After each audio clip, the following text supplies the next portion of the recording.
Alright, this is Coach Nefarious, and I wanted to go over your game here. But first, some introductory remarks. So first of all, thank you very much for your elaborate review of your own game, right? Because essentially, I'll just explain the concept for 1 second. I don't know how expensive I've been in explaining it already.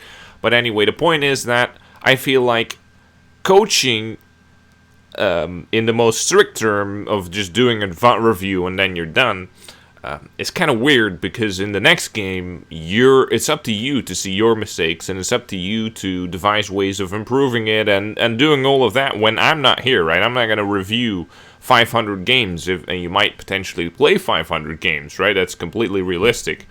So what I do instead is I ask you to be your own coach, review your own VOD, and then I essentially coach the coach, which is you, right? So that I can hopefully look at your process and say, wow, this is working really good, keep doing more of that, and say, well, maybe the way you approach this and that, or these types of mistakes and how you devise solutions, maybe this or that way would be better, right? I'll just see what I can do in that way.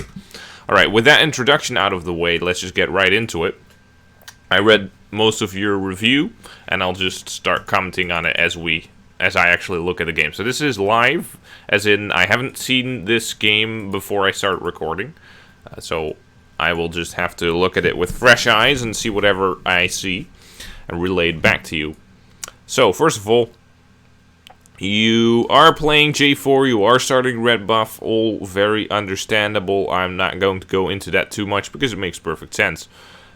You got Kai'Sa versus Aurelia mid lane. That's kind of an awkward lane. Teemo versus Riven, also very awkward. And you got Jinx Lux versus Morgana Caitlyn. Now, that's not the easiest gank in the world. But obviously with Jarvan, it can be quite hard to gank the Riven. It depends on how the lane state goes, most of all. In the mid lane, Aurelia is quite gankable, but you have very bad setups. Like, the setups aren't really there. You just got to go in there and get the CC in yourself, right? So that kind of defines the way that the ganks are set up. So let's say there's 3 ways. Let's say the first one is that your ally CCs someone, locks them down, and you jump on them. That's when you follow up, right? The other one is that you initiate and then they follow up with CC, right? Then there's a variation where you lure the enemy in, and then you turn on it with, like, initiation or follow-up, doesn't really matter. That's the third variation. You see that a lot in very high elo, a little bit less in lower elo. And then you get, let's say, the same concept, but with an enemy jungler involved, would be called a counter gank, right?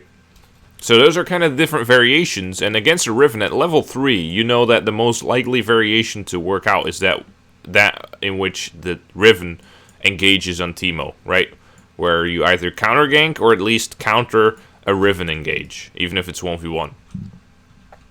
Now, when you clear that red buff and Teemo leashes, you said, well, it's going to be trivial that Riven's going to push. Well, in high elo, there's no reason that a Riven would be pushing that wave.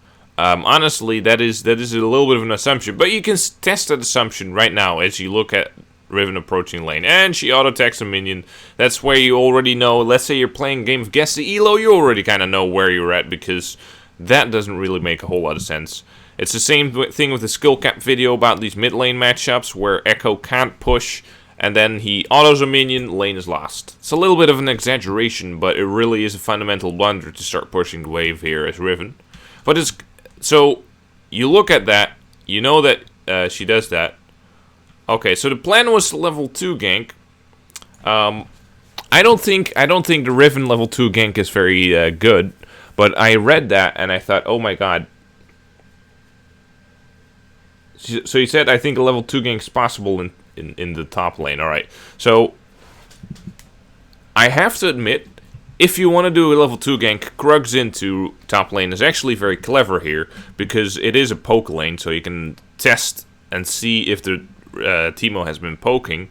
You can see what the lane state looks like at that point. And if you were to go there straight away, especially if you don't get very heavy resources in top lane, you just telegraphed your entire route to the enemy jungler.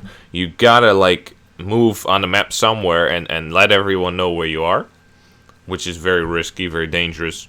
Let's say the Kaisa could get approached by Elise, whatever, right? So, honestly, that is very good variation of the level 2 gank here. I just got a little bit confused beforehand by reading your text, but this is completely normal. Let's see, maybe it's better if I just... Can I mute the chat for 1 second? See if I can do that. Alright, and then... unmute at Jarvan IV. / mute at Jarvan IV. Yeah, I got the at right.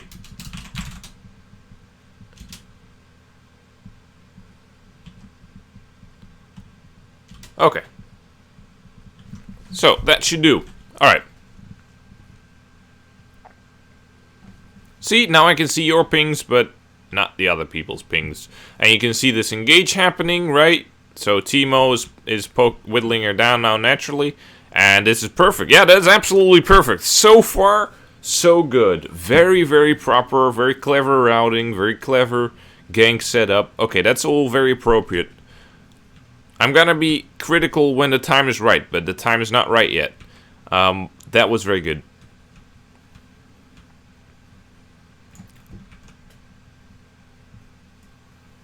Alright, in this scenario, okay, in this scenario, no way in heck, no way ever that I would be even contemplating staying on the map here. Like, ever. Regardless of people's position on the map, like, maybe if you literally know that Morgana can't possibly reach into the center of the map, but look at this, she could. Even just the fact that she might just roam to mid lane, or like roam into river, I mean, is already enough reason to go base. Like, unless literally everyone was basing in vision, and you know there can't be anyone over there, I would never consider going there. This Raptors, after these Raptors, like, 304 you base. This is where you press B. Absolutely 100% verified decision. Coach verified certificate of proper decision making. Alright, this is a good moment because, yeah, Elias doesn't have mana, but she has the mana item from River, right? Oh, she has Hunter's Machete. Well, that's a very bad example in that case, but even then, like, with people being able to roam into River, especially since Aurelia is finishing the shove on this wave so she can get into River as well, that's when you base and just get one of the scuttles. You're not looking for a double scuttle here anyway, because if you do get one of the scuttles, maybe it's the preferred one, that's like your little benefit. But other than that, it's not like you're gonna get double scuttle. So you can see, this is very important, also very important. As long as you can't get Dove, you want to get this minion wave. A minion wave is huge, especially if it's solo experience, not shared. Right, that is like a full camp or more, actually. I think that's... I don't know the values by heart anymore. I used to. Been out of it for a little bit. But anyway, that is a lot of experience. So make sure you get that, because the same thing applies as well, that you, after a base, can start clearing some camps. But this experience, this is going to take way less time than clearing a camp, and is way less of an investment in terms of resources. So this is very, very dangerous, because if Elise presses the plant here, then you are screwed. You will have to start trying to juggle your way out of this. At least you can't take the blue, so you have to donate that. This is really, really, really not what you want. You don't lose that much time by basing either. Okay, I'm hammering this point on a little bit too much, perhaps. So anyway, so let's just keep going.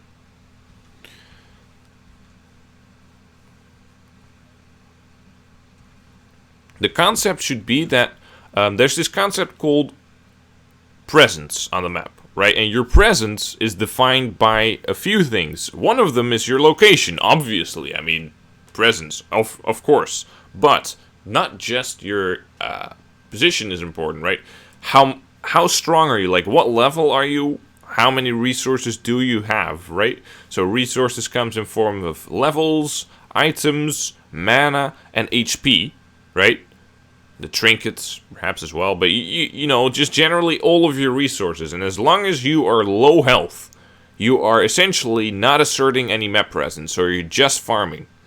And that's very important, because sometimes you can take a lot of camps while asserting yourself on the map. So let's say you're simply doing Krugs with full HP, and if Riven goes in, you are there to match that, right? Or let's say that Teemo gets ganked, and you have a ward somewhere over here. Your presence near that lane is important, even if you end up doing nothing. It's just like nuclear weapons, right? They have value even if they're not being used, right? They just bring something to the table, so to say. That's the same thing with presence. So if you're low HP and something does happen, you're not able to respond, right? You might be aware of this concept, but obviously I'm just mentioning it either way, right? This is very important. This is also where you could potentially just die here straight away, right? So again, if this missed, but if she just hits this or either predicts it or just walks up a little bit, hits its center mass, you can only move. You are restricted in your movement, which means she can line up her skill shot with your path, with your forced path, right? And simply make it impossible to dodge her stun, right? She doesn't do that, but that's not on you, right? The ability to secure... Oh, whoops. Virus threat. The ability to secure yourself against defeat lies in your hands. The ability to secure victory lies in the mistakes of your opponents. Now that's some next level Sun Tzu shit right there. But alas, you get the point. It's a very, very risky situation. So when I look at this, I don't look at the situation as, oh, you went for the scuttle and Elyst showed up and you died, right? That's not how I perceive it. The way I want you to perceive it is that you finish a camp with less than quarter health, and your first instinct is to look for a way to get some resources on the map, while your first instinct, absolutely in this case, unambiguously should be to get the hell out and get health, not just for your own safety, but also to be able to just assert yourself on the map and be a threat to others. Let's say you can weasel your way out of that situation and survive. You're still in an inferior position because you're moving on the map low health, right? So even if you survive, then you're giving up the scuttle. Or let's say your laner needs help, but you can't because you're low. So it's not just about the outcome of death here. That's not really the point. Alright, again, hammering the points home a little bit hard there. Hope you don't mind that. That's just how I like to do it. Obviously, it's just an approach. Alright, that is a dangerous thing to do. I don't know. I mean, I guess it's only 8 seconds. That's absolutely fine. It is a risky thing sometimes where, let's say you would be like 1 second late for the queue, but it's absolutely fine here. Alright, so in terms of execution, because that gank was easy, it's like hard for me to comment on execution. You got the kill, fair and square, so that's good. You get red buff, and this is a moment in time where you want to measure yourself against the enemy jungler and think like, can I invade? Right now, Elise is level 6, got 3 kills, so that's going to be very, very hard. So instead, you want to probably just help out laner some more. And the way that Jarvan helps out laners is pretty linear, right? You just EQ in on them, and that's it. You want to get oracles at this point. You want to get deep wards. This one is placed by Teemo. You would also like to assert yourself on the map, get some trinkets down, and then trinket wards down, and then get oracles, so that you can, for example, get into this mid lane unnoticed, or know that you were noticed, right? Spend less time and effort setting up a gank that doesn't work because you're in vision. Alright, so you know that where Elise is, and in this case, Aurelia moved out of mid lane, and she wards you out. This is a good opportunity to check. Like, you know that Elise here is in vision, right? Or she was in vision when she crossed, so you know she doesn't have the red buff. This is a part of awareness that's really important. So let's say every single time that buffs spawn, this is an issue, right? You want to be looking at that. Okay, so there's this rundown happening in mid lane. It pulls your attention as well, I see. Very, very nice that you're looking at the map, you're paying attention to that. So you can just set yourself up defensively here. I wouldn't be the one engaging in this situation, but you make it work, you get a kill, and you get a lot of distance, but you're gonna die now. Elise gets out of her rappel way too soon. Honestly, in this situation, right, so look at this.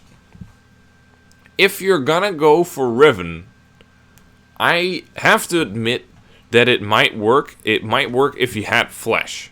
Let's say if you jump in here and you chilling smite her, you might be able to get out. However, in this case, you want to make sure that you move away linearly from the Elise. So if you draw a line between you and Elise, you just want to extend that line. And accuracy is very important there. If you, for example, if you look at the future escape path here, there's multiple pieces of terrain you can jump over. Your first priority isn't really to survive and get an escape path that leads you to a turret, but rather just to extend this as long as you can. Right, and if you extend this by like a minute, it's going to be absolutely devastating. That might not even be worth the gold they get from the kill.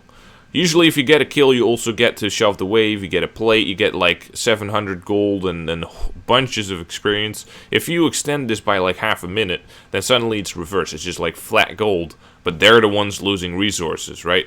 So that's really, really bad for them. So that's really important to contextualize your death. And you can see how just that little, look at this, like just those little bits of micro can make all the difference here. If you chilling smite, you get a little bit of movement speed. If you absolutely accurately move away from the Elise, you're gonna get that little bit more distance as well.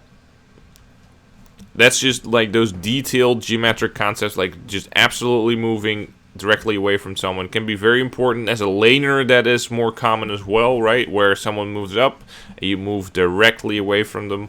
That happens a lot. It's just a matter of accuracy and realizing when that's important. Because obviously in this case, it's life and death. While in other cases, it wouldn't matter one bit.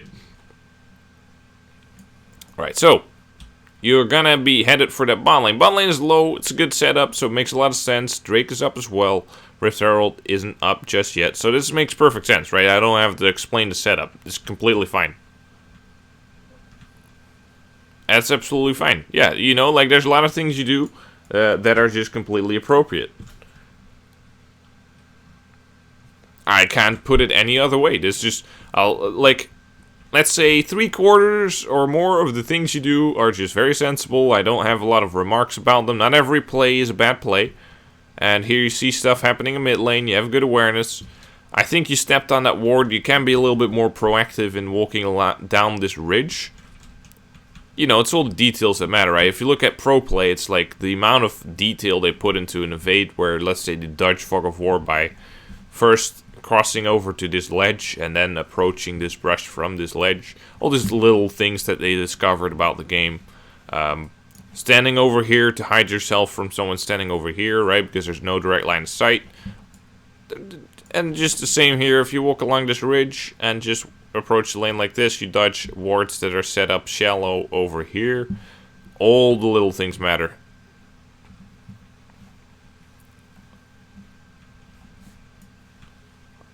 Alright, so you guys are playing the game of catch the Elise. Get a flash. Force a repel. Oh, okay, well, micro aside, the setup was very good. Yeah, I mean, micro aside, the way that you looked at that play and that you went for it, in terms of strategy, that was entirely sound. Now would be a good time where you just killed the Elise. This is a moment where your bot lane is fucked and you can't help out. So you might as well go for a cross-map play. You know what they're gonna do, right? You know this is a very, very standard macro situation. This is typically one of those situations where it's not even a question of whether you can join here or make a cross-map play, right? Because that's the main thing. Here I want to make a little remark about the tempo of, or yeah, I would call it general pace of gameplay on the map.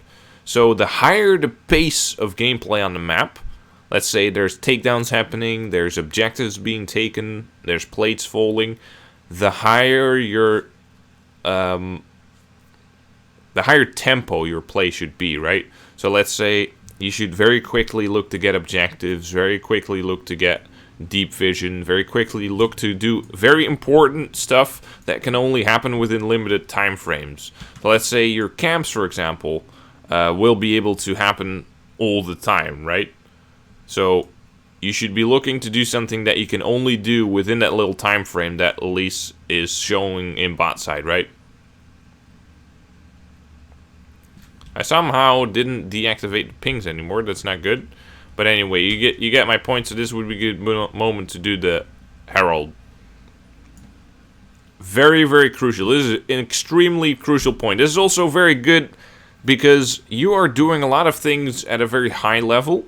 Then there's some flaws, some tiny little things going on here and there. But this is like a very fundamental blunder in terms of what you will achieve in your games. If you, as soon as you see someone on the other side of the map, their top side should be gone. Their top side neutral objective should be gone. They should be trading half of the map for the fact that they are showing bot lane.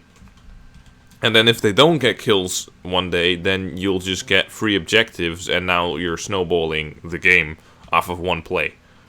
So you do eventually end up doing the Herald, but I want to stress, like, it's about doing it immediately, doing the top side, getting a deep ward in that top side. It's really about everything, and not just whether you end up with the Herald or not.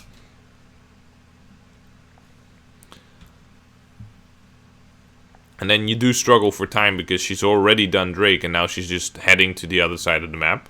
But that's besides the point. If she based or not, like, that's not up to me, right? Maybe if you had better priorities, you'd have more time. But there's no reason to use up that time. You can use the extra time that you have remaining after the play otherwise to invade her topside jungle. So you'll always got stuff to do other than your own jungle. Again, I can't stress enough that the fact that you're playing relatively well and your analysis is very, very important. The fact that you're analyzing your mistakes and then you can now compare it to what I'm putting into that is essentially what puts you ahead of virtually anyone else that you're playing with in your elo, right? That's what makes you improve at a higher rate. It's the fact that you're becoming more and more aware of your own mistakes and how you can analyze them and how you can devise solutions to them. Because most people here that you will find will make the same mistakes 100 games from now.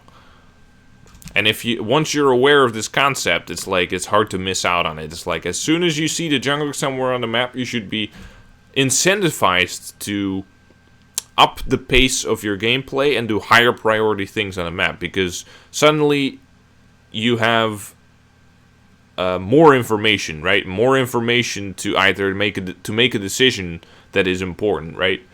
So let's say if you show top lane first, you might give up your entire bot side or whatever, but if you're on your Raptors and you see someone head into bot side, you know that you might as well go top lane, for example. Or maybe you want to cross over to bot lane immediately, but you have that information to make that decision when someone shows on the map. And therefore you also want to take that into account with your own plays, which you did, by the way, at the start by going Krugs before your level 2 gank. That was a good example of where ganking straight away would give up too much information. While if you had, let's say, a good gank setup, like let's say you were ganking for a Riven, then it would be different. I would say skip the Krugs, just come immediately, because Riven is not a poke champion, at least not against Teemo, as she isn't, right? So you might as well just get there straight away and apply your double CC in the 2v1. There we go. Nice setup, using the terrain, right? Very clean, very simple, very effective. Absolutely fine. Haha, rip. Alright. So, just making sure that I analyze micro here for one little second. Yeah, the micro isn't clean. I'm sure you're aware of that as well. There's nothing interesting that I can remark about that. Usually, if you notice, like, you notice here, right? you're fighting with these guys. You notice the Aurelia slipping by here. This trap is being placed here.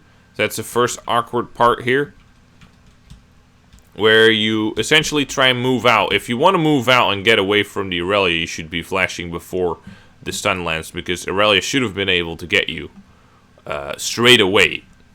She doesn't need to flash here. That was absolutely net. She flashed and then stood still with her Defiant Dance. That makes absolutely no sense. But either way, the resulting outcome is that you need to make an evaluation whether you need to flash that incoming CC ability.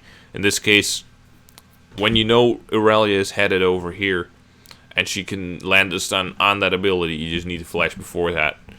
That's a little bit of foresight and anticipation that takes time to build up over your games, because honestly, that is not always obvious immediately, especially if you don't know exactly where Aurelia is.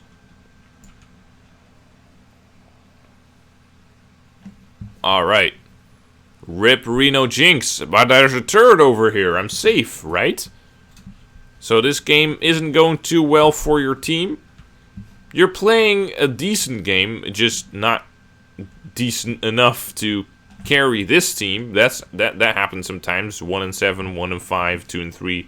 You know, Teemo isn't that impressive against the Riven. You know, just I mean, I wouldn't say falls off, but just, you know, if you look at it from equal skill in gold, then I would say it's extremely useless to beat Teemo at level 11 here. So yeah, you didn't draw the upper hand in terms of teams in this game. And that's absolutely fine. Some people, when I say that, they're like, but this is not, like, I have the right mindset. It's not about my teams, it's about me. It's like, yeah, it's not about associating the performance of your team with a verdict of whether or not you should be playing better. It's just about context and understanding why you lost and what you should be doing about it. So let's say if your team was playing excellently and you were the weakest link, obviously your resulting analysis will be different than if you're playing relatively well and your teammates sucked. That's absolutely a fine observation, right? It's different from saying, well, my teammates sucked, so I can't do anything. That's different. Of course, you could have done stuff. That's what we're talking about. I would just want to clarify that, because sometimes that can give some confusion. That's just that's always fun when that happens. Anyway, so at this point, let's think about win conditions for a second. You got a pretty shitty Teemo, you got a pretty shitty Kaisa, and you got a pretty shitty Jinx. You got like triple 80 carry, kind of. Yeah, well, I mean, I know Teemo isn't an 80 carry, but you got 3 squishies with ranged auto attacks. Let's say it that way. That, you know, function a large part on their auto attacks. Maybe Teemo not as much. Anyway, you would be assuming a blunder here, right? So you're playing from very far behind here, like not just from gold, but in terms of turrets and in terms of, I would even say, team composition. Even if it's gold, team comp still matters. Like if you're challenger and you're smurfing in gold, team comps don't matter. But if it's gold versus gold versus gold, all 10 players, then it matters. A very important detail. Some people say, yeah, but it doesn't matter because a challenger smurf or someone who would play much better can just stomp everyone. Well, so what? That doesn't mean that those players are in this game, right? So you would be assuming a blunder at this point because of all those factors. Just remain vigilant. All you can do here is remain vigilant. Watch out for oversteps like you are here, right? Take the little opportunities that you can. Let's say in this situation, all you can do is just check her bottom side jungle and get some experience on her. Try and get a leveler on her. So here it would make a lot of sense, especially if you track CS, which I wouldn't advise you to actively be tracking CS into late game at this stage. I feel like there's more important stuff to worry about, like the neutrals. And let's say you know someone just went bot side and you have an indication that they were gone for a very long time, then you know they probably full cleared, right? You can make general assumptions like that. I wouldn't recommend literally reading every CS value and going like 12 CS, 3 camps, these and these. But yeah, this would be a good time to just check up on our bot side and do the bottom scuttle. which you know is up. Those are just little things, right? Always ask yourself, how can I get the most out of this situation? If you're very far ahead, you want to manage risk and ask yourself how things can go wrong. If you're very far behind and you get little opportunities, ask yourself how you can squeeze the most out of that opportunity. And if you fuck up, well, I mean, let's be honest, you were losing already. To go from losing to more losing isn't that big a deal. This is also a Baron where you might argue that setting yourself up, let's say you go bot side and then you go base, right? That would make a lot of sense, because then you can arrive at Baron and see if you can do anything there. These people are just absolutely trolling. There's no reason for two of these people to be in bot lane, not only because of the resource distribution, but because Baron is up. But the only thing you can go for here realistically is a steal, right? Because you're gonna, like, that is not something you would ever do if it's close to even. If you're kind of contesting the game, you don't want to go for steals. But if the game is already like less than 5% projected win rate, then obviously just trying to go for like a, 1 in 4 Baron steal, or maybe even 1 in 5, 1 in 10, whatever it is, just going for the Baron steal might have some better odds. But yeah, don't take that as a general thing, like let's just try and steal Barons all the time. Of course, it's very contextually dependent. Again, the further behind you are, the more favored those high-risk plays become. Because something needs to happen, otherwise you're guaranteed the loss anyway, right? Alright. So that's the end, that's towards the end, so let's recap for a second. First of all, I think if in general your attitude towards the game, your general awareness and your general micro is pretty good, and I would say that in this game you played above par for like relative to the other players in this game, for sure. With that being said, obviously there are plenty of opportunities to improve. Oh wait, I thought it was a gold game, but you're silver too. Oh, that's shocking. I really expected you to be a little higher elo. I think if you play, like, let's say Jarvan, for example, more often, there's only just a few very conceptual changes you can make. Like, with that I mean changes that are not, like, dependent on so many different variables that change every game. Just, in general, I would say your KDA is also very, very high. Really stands out to me as well. Yeah, you got very good KDAs. It seems to me like if you just keep playing, you will already, let's say, improve to, let's say, high gold. I think high gold is very achievable. At that point, once you hit a certain point, let's say in platinum perhaps, maybe in gold, you gotta hit a point where getting good KDAs becomes harder, where you might get into more situations where you gank and then the opponent counter ganks and you die, or you just keep farming jungle, the opponent just gets more objectives, gets more takedowns. That might happen more often. And I think one of the biggest things is that whenever you are playing jungle, whenever you got that situation where the enemy jungler shows up, you really have to maximize the potential plays that occur because of that. And that was what I went over with the Herald play, for example. And then another thing that follows from that is that when, for example, when Drake was being taken, you want to go to Herald immediately, especially since you don't have time. But otherwise, even if you have time on your hands, you might as well get the enemy topside jungle, right? All those kind of little things add up. Use those trinket wards, get an oracles as soon as you can. Identify which lanes you want to focus and how you're going to focus them. In this case, that wasn't too hard. I talked about different variations. In this case, it was very clear that Irelia you can proactively engage on from a neutral position in the lane, but Riven is one where you absolutely need her to go in on Teemo first, right? So those are two different setups and two different lanes, and I would personally have played, there was one situation where you didn't go for the mid lane gank, you didn't have oracles yet for one thing, didn't really use the deep wards, and that was one situation in which you can start trying to get some takedowns when that Elise already got like 2 or 3 onto that mid lane and start at least winning like the center of the map and see if you can also win the side lane, like top lane. Top or bot, whichever, right?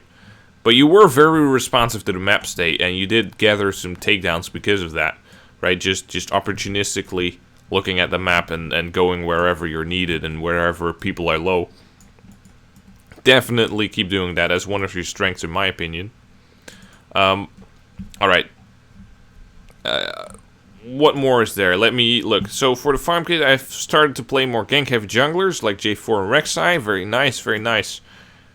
Haven't seen much success. Well, I would say, when you're going for Raptor's Krugs, ask yourself if you could be invading the enemy jungler and whether one of the lanes is gankable.